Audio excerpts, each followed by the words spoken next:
Hello, and welcome to Fed by Farmers with me, Cammy Wilson. And me, Iona Murray. So we're back for a nice short sort of Q&A session. Iona has a couple of questions lined up and we'll no doubt have some topics to discuss.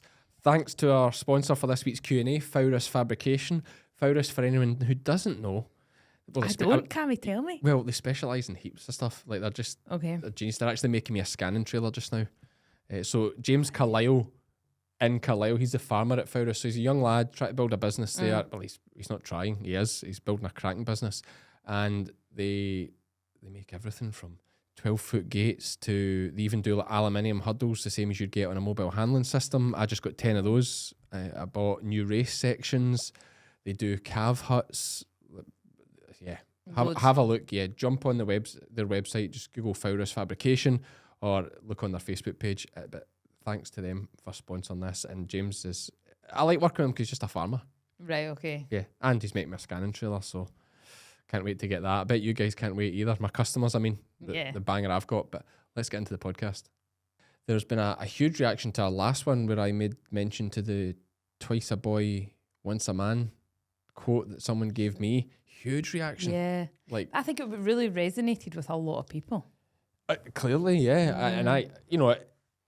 I'm one of these people. There's certain people, like say Tam Cowan on the radio, who just remembers every joke he hears and things like that. And I'm just big into like quotes and just relevant things that I can apply to my life. That's why I throw all these ones out about, whether you think you can, you think you can't, you're probably right. And I've don't eat yellow snow, all these kind of things.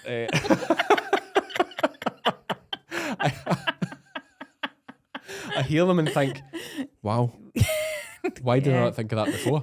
No wonder this tastes funny. So that's, so my thing is I love things like that, and I'm sure I'll drop a few in as we go. But yeah, thank you very much to all the comments, all the shares, all the positive feedback. It was mind-blowing, and I'm not one of these people who all of a sudden think it gives me a pedestal to be like, oh my God, everything I say is correct, and no, you thought that think before. It's great. I already knew that before those shares. I knew everything I say is right. Love it, Iona. How have you been this week? Anything exciting to tell us before you ask me any tough questions? I've been good this week. Yeah. Makes a change. I know. You said that like it was a shock. Like, actually, do you know what? I've been good this week. Do you know, I've been feeling very, very Christmassy this year. Normally I don't at all. Is that because of the sheep game? No, I don't think so. What's doing it? I'm not sure. Just the festive spirit in the office? I'm really in the mood for it. Are you? Yeah, I am. Well, what's your thoughts on Christmas? Are you a Christmas man? No. Are you not? No, and for various reasons, and the main reason being my time in the police.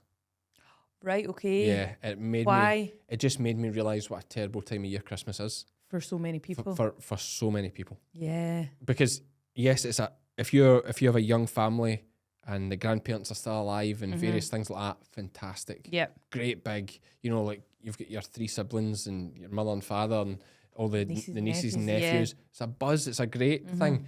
Whereas, for a lot of people, Christmas is just a reminder of loss. Yeah. I mean, part of the reason, I'm not going to talk about this all the time because I don't like talking, but part of the reason is my dad's dead. Yeah. And Christmas this thing, and it's really hard for my mum. Of course. Like, it's really hard for my mum. So that then, it's hard for me too, but then that makes it worse for me too. Yeah. So there's that factor. Another thing is when I worked in the police, I would always work Christmas. Because I wasn't interested in it anyway, and it was double time. So it was like, cha-ching, man. We're on 20 odd, it was like 50 quid an hour or something. Was Christmas it? Day. Yeah, I think it was like £23 an hour I was on at the end or something like that.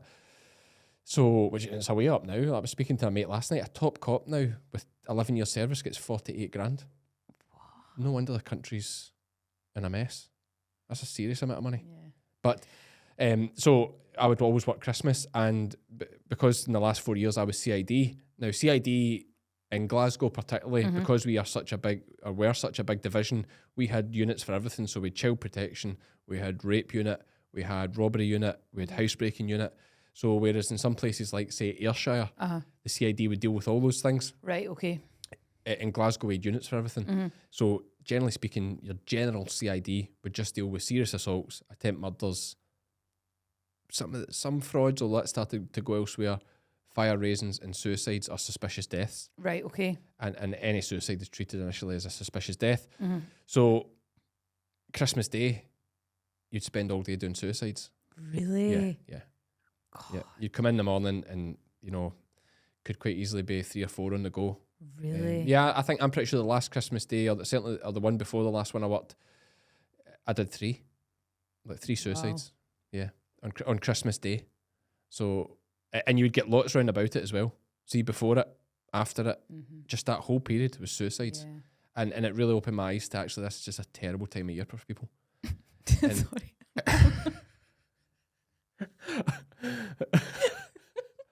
Why are you laughing? Sorry. It's just a nervous I'm laugh. feeling the Christmas spirit really drain out of me. Sorry, everybody. I'm sorry. I know I'm very light-hearted, right, but I know you asked me a question. No, I know. I don't start crying. No, I'm not crying. I'm going to cry. No. We shouldn't joke. You know, we should not joke about it. But I know you're not joking. I know it's the fact it's just so funny that I came in on a high. Like, yeah, I'm feeling great because you're feeling terrible. Everybody's dying. Could you compartmentalize? Like, could you leave work and switch off? Absolutely. Whatever you'd seen never or bothered done? me. Really? Yeah. I'm trying to think. I've obviously dealt with some things that bothered me. And so what was your main, like, what was your day-to-day? In the police? CID, you generally come in, generally Glasgow serious assaults, stabbings. Right. So you would, so somebody phones 999. Yeah. The police go. Is that you? No. You get your CID's a cushy number. You just turn up after and perfect. Go like, did you get a statement from there? Did you stand there, put tape there? CID's like a holiday compared to uniform. They call CID. Yeah. Although they like to pretend they're the big deal. It's actually uniform cops are the big deal. Right, okay. Because they're the ones going to the danger. They're the ones doing the hard work. First response. They're the ones that go to the guys that run about with the knives or ongoing incidents. It's them that go to it first. We just come later and swagger in with our suits on. And Did they call you blisters? Blisters? No, go on, what's that? Only show up once the hard work's done. Like that one. You like it? Never heard that one in the police actually. Nah. That's a good one. Blisters. That's a good way to describe it. Yeah, you only show up after the hard work's done, and that is true. But there was the other side of it where you had to be switched on, and you were found out quick in the CID if you weren't sharp. You had to be thinking about how best to, because these crimes are a priority for the police. Like if you get a quad bike nicked, the police come give you a crime report number, don't care. Whereas if somebody gets stabbed and it's a serious crime, the CID work on it till they get a result. So are you doing all that work as well, or were you just more responding? Yeah, no, we did all the investigation. Did you? Yeah, so like, So would you interview people and stuff? Yeah. Did you? I didn't know that. Yeah, just CID, yeah. Right, tell me things. What was it like? Terrible. Was it? Well, not terrible. Like, interviewing folk is such a waste of time. So what kind of cop were you?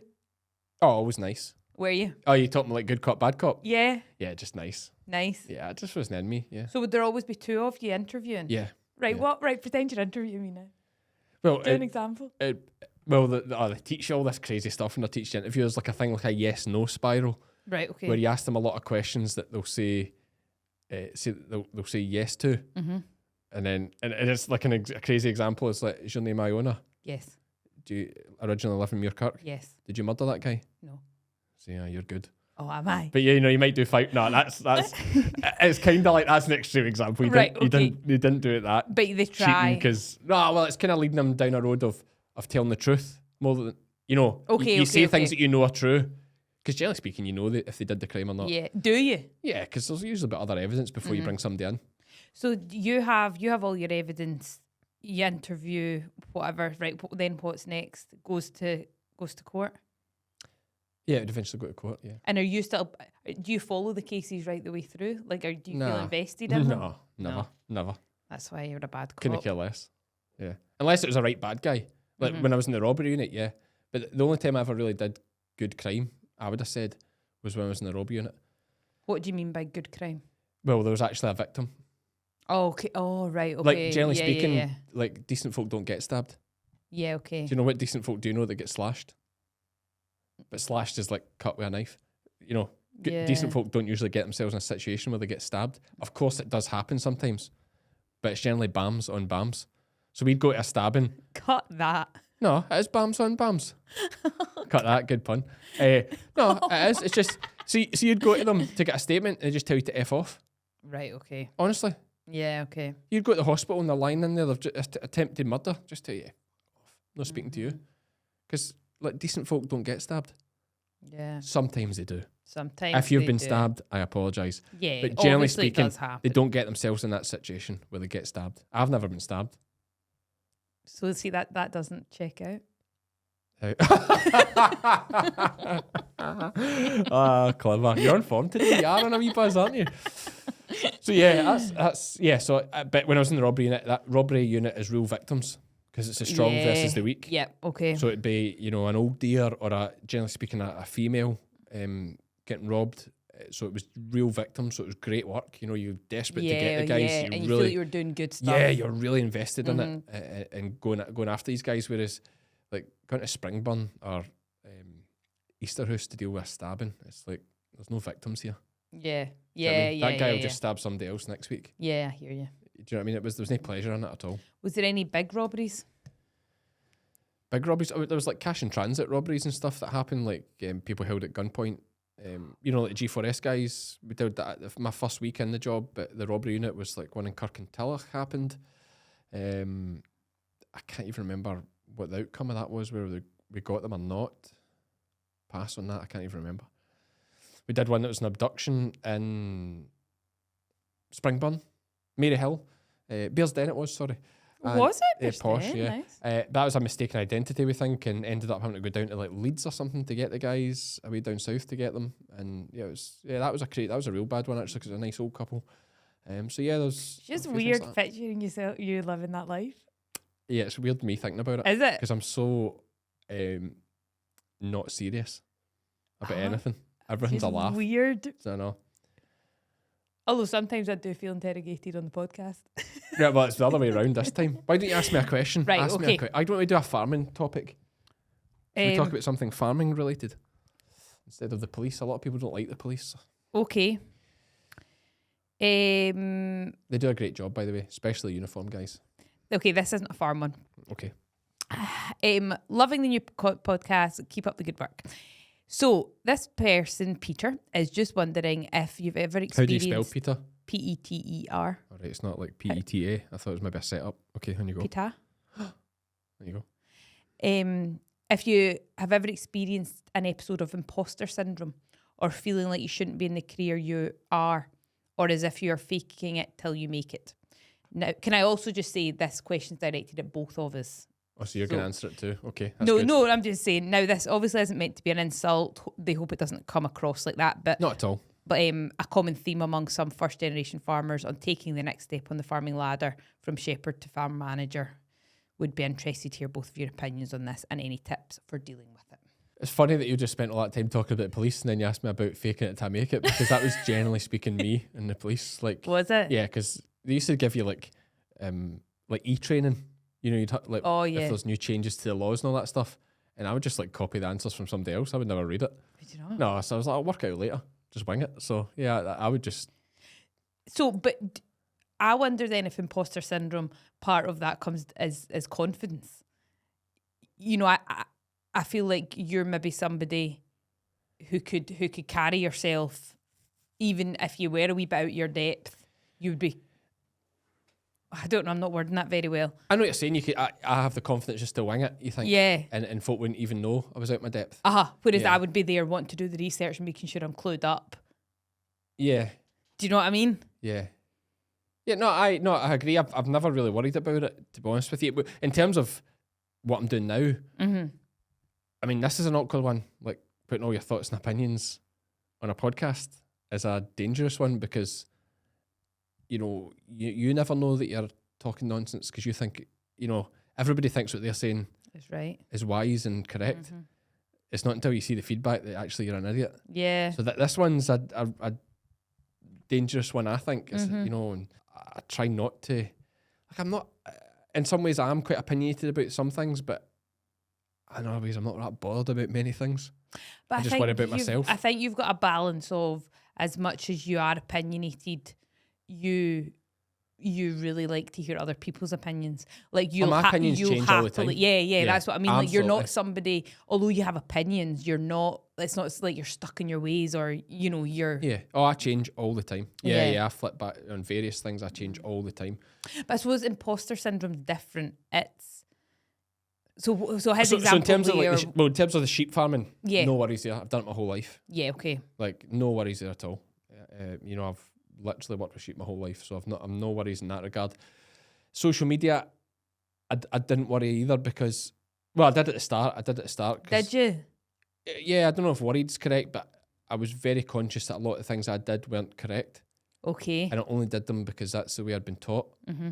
And you'll actually find, and there's still heaps of, I use this example all the time, there's heaps of farmers that are still worm dosing their ewes, their adult ewes, in like the back end when they're at their fittest. There's absolutely no need to do it. Mm-hmm. So that's one example of things I had to learn, that, my dad was, the sheep, looked after the sheep well, but he did a lot of things that they just always done. Yeah. Old school, traditional. So all of a sudden when I started making the videos, I had to be like, why are we doing this? Yeah. And when I actually looked into it, it's like, shouldn't be doing that at all. Yeah. So it would make you question. Yeah. Because I remember phoning someone saying, when do you worm your ewes? It's like, don't worm my ewes. Mm-hmm. What do you need to worm your ewes for?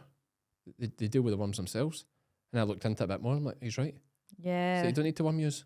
So that's a bit, and there's still people listening to this that worm their ewes, and there'll be people listening to this that worm their ewes, hear me say that, will look into it, will realise they don't need to worm their ewes, and they'll still worm their ewes. Because that's the way it's always been. I know people like that. I've Yeah. explained it to them, I've showed them the evidence, and they still do it just because they always done it. Yeah. And that is farming. That is one of the biggest holdbacks of farming, Mm-hmm. is that lack of progress because we've always done it. So there's one thing. But no, even the police and that, I never worried. I found the best way to get on in the police, for example, and in any job, was to be honest. Yeah. I would just say, I don't know. Mm-hmm. I don't know. Is this a crime? I don't know. Seems like a crime. There's a lot of blood. But I think,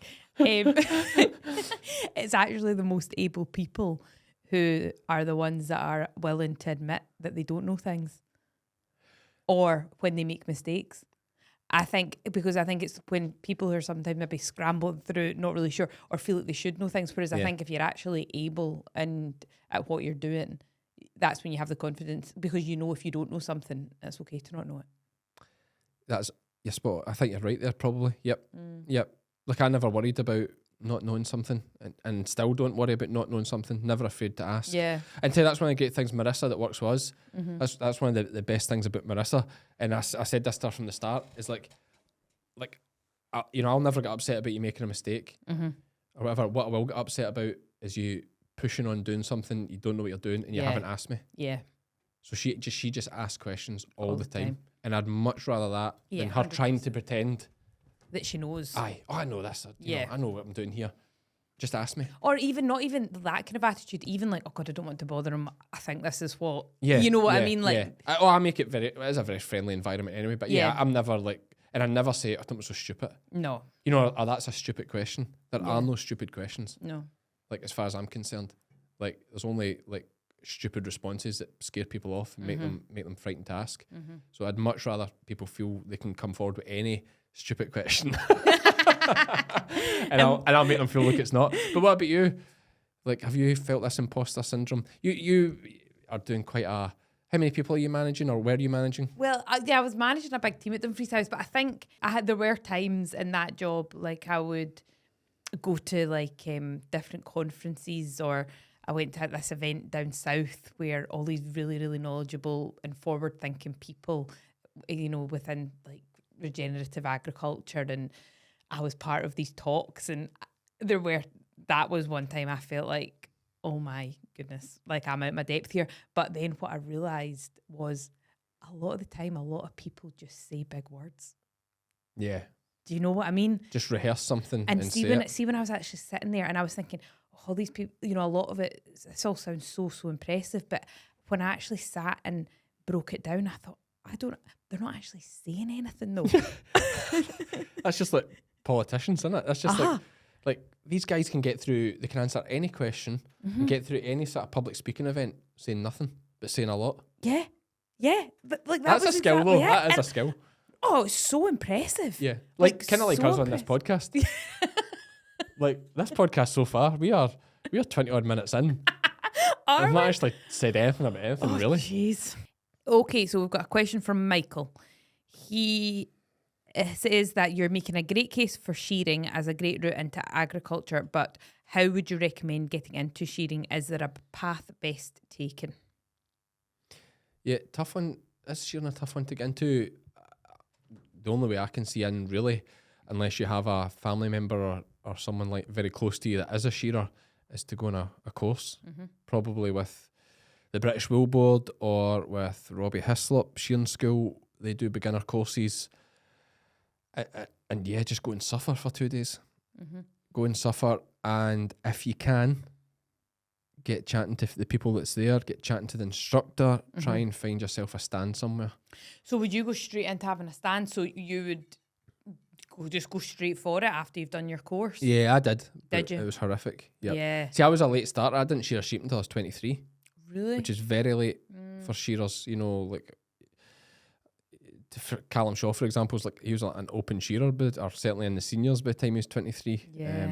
Whereas I just get started, and he would be shearing from the age of 16. His dad was a shearer, so he would learn even if he was only doing ones or twos. Whereas I did my first sheep on my first Woolboard course, so I went there totally had never shown a sheep, and it was horrific. Yeah. And then straight into out of the frying pan into the fire, going from the suffering of the training course to the suffering of being on a trailer all day, every day. And it was horrific. Yes. Nearly broke me. I've told that story, but nearly broke me. What made you take the shearing course in the first place? Just wanted to make extra money. Right. I'd always been fascinated by the shearers. There was always this sort of awe and this sort of mystery about it. Like these guys, these absolute machines would just turn up, you know, they'd all jump out this Land Rover, set up this thing, blast out 700 sheep, pack up and head away again. Yeah. And we only saw them for that, well, mostly a full day, but we only saw them for that 1 day a year. And it was hard to imagine that they did that every single day for 10 weeks or 6, about 10 weeks. Because you just saw them for that. And it was always a mystery of, I wonder where they're way to now. And, God, those guys were amazing. I was like, I'd love to be one of them. Yeah, I want to be part of that. Yeah, exactly. So, yeah, that was part of it. But also, I knew it was a good way to make extra money around working in the police. It was never about networking at that point. It was just about making money. And when did it come about that you, did you just make a YouTube video one day? How did it start? The YouTube, I told this story about Snapchat, did I not? No. Did I not tell you about how the sheep game started? No. No, I used to send Snapchats to the boys. Oh, right. Like just sort of documenting my day. Just having a laugh. And, when things were going wrong all the time, as they do. Like on the farm? Well, yeah, just round, I didn't have a farm, so just round ground and different bits. I would just do Snapchats going like, that's a sheep game for you. You know, the same way, like if you put £1,000 in cryptocurrency and it dives, well, that's the crypto game for you. Right, okay. So I'd be the same. It's like, oh, that's the sheep game. That's the banking game. That's the investment game. Yeah. Whenever it goes wrong, you just say, that's the game. So that's where the sheep game came. And then someone said, check out Tom Pemberton. He's making a fortune from YouTube. So sure enough, I went on and watched him out mucking out some calf pens. And I'm 7 minutes into this video. No interest in cattle. And somehow this guy has drawn me in to watch this video because he's brilliant. Like, Tom is the best. He's class. So yeah, I was like drawn into this video. And I thought, maybe I could do that. There was nobody at that time doing sheep.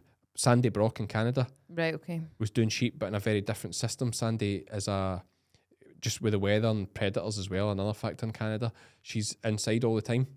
Okay. And different breeds, there'll be quite fertile breeds that maybe lamb twice in 18 months type thing. Twice in 18 months or 3 times in 2 years. So very different to what I was doing. So I was kind of the first to do, and it's rare on a platform like YouTube. I think we have talked about this. A platform like YouTube, it's rare to be the first. No, we've not talked about this. Okay, yeah, it's rare. Like YouTube, there's unless I zoned out. Yeah, I thought we did. No. Okay, but yeah. So yeah, it was rare to be the first doing something, and that's how I was lucky. But there's plenty of people better than me on YouTube, definitely. So any other questions, Iona, you want to ask me? Guys, do get your questions into podcast@fedbyfarmers.co.uk. podcast@fedbyfarmers.co.uk, and we will try to answer them. We'll just pick the ones we like, really. Yeah, of course. Yeah, if we don't like it, we won't ask it. Like, I could ask you anything right now and just pretend that I'm reading it off You this. could, yes. We could make our own questions. I can't think of any right now. I know. But I'll tell you an easy question just to round it up. Okay. Iona, what are you doing for Christmas? I am Christmas at the farm. Mum always does Christmas. We all go there. She's always done it. She made a comment. It's been 27 or 20. Years. No, more than that. 37 years she's been doing Christmas. Okay. So Well, I've been doing it for 33 years. So, God, a young mother you have, I must say. So that's interesting. Okay, so so nice, happy with Christmas. the family. Yeah, okay. And do you have to buy any presents? Yeah, so we've changed. See, now we've got the Loads of money? grandchildren, Oh, nieces, yeah, okay, sorry. Yeah. and nieces and nephews on the go. All the adults now, we all just do Secret Santa. £60 limit. We all just buy one present, and then we get all the children's stuff. Okay. Who So did you get this year? I got my sister's boyfriend. Well, that's not a secret now, is it? To be fair, we're quite bad at keeping it secrets. Because you need to find out what they want. Yeah, but we've got this thing. You do it all, of course, all online now, and it's draw names, and you can also put in what you want. So the For 60 person, quid? so This then is the just person terrible. can see. Honestly, I why know. not just not do it? What? Just no presents? Yeah, that just sounds terrible to me. Oh, no, that's quite nice. You don't put in what you want, though, do you? No, I'd know because I would just be like random. But although my sister texted me and said, I know, if I know your Secret Santa, have you get anything you want? And I was like, well, yeah. So. Oh, but then you may as well get 60 quid cash out and there's no fun. No, in okay, that. right. Can I tell you another one quickly that we Okay. did? We did it last year for the first time. So every day, I can't remember if it was £5 or £10, right? And every day that came for Christmas lunch, I had to bring a present worth that amount of money, right? And they were all wrapped and put on the table. And then you had to pick a present, but then you could. Oh, I've forgotten the rules. Right, hold on. This sounds like if anyone's watched the US Office, it's like when Michael buys the iPod and he doesn't want a certain person to get it, so he's going like, let's play Steal Our Keep or something like that. Well, that's basically what it's like. Okay. And then you get to, there was something to do with a dice, I feel like, and then you end up all with your presents, but you are allowed to steal other people's. And I ended up with I think it was a Smartie tube that was just filled with loads of like coins that added up to £10. So I was quite happy. God, I think I like Christmas even less now. Do you know that? I wasn't a big fan before, but I actually think I like it less now. Look what it does to people. Listen to yourself. You could not make that sound any worse. I know, but I didn't do it justice. I wish I never started. No, real laughs. Right, you had to be there. One of those things. Yeah. No, I've listen. got another one, but it's definitely I'm going to stop there. Yeah. Let's round up. Yeah, well, that's my pleasure. Well, listen, that's our last Q&A podcast before Christmas. Our next podcast that will be out will be James and No, you want to do me on Christmas Day, don't you? We've kind of done me. Yeah. We'll do me and me bits over the Q&As. Come on. I don't know. I think people want one on you. You just can let us know. I was desperate to do a podcast just on me, but we're kind of, that's basically my whole life in this. When that was, Yeah, maybe that's we can what we do. We could do wee snippets of me in the Q&A. Yeah, okay. There we go. I Okay, feel like okay, I've basically done my life story there. So, right, you'll get to know more of me in these Q&As and more of Iona, of course, as well, and her imposter syndrome. Of course, thanks to our sponsor this week, Fowler's Fabrication. James Carlisle. James, you're the man. Thanks for coming on board for this one. Do check them out, folks, for any gates, hurdles, lambing pens, calf huts, feed barriers, creep feeders, all the millions of things that Fowler's now do. Check out their website. I don't think they'll be beaten in price. That's how I started working with them. I looked about. That is generally how I started. I shopped about. They were the best value, and I've worked with them ever since. So that'll be 3 years now. And that's where all my lambing hurdles came from. So do check them out. Thanks to them for sponsoring the podcast. I've been Cammy. I've been Iona. And we are both Fed by farmers.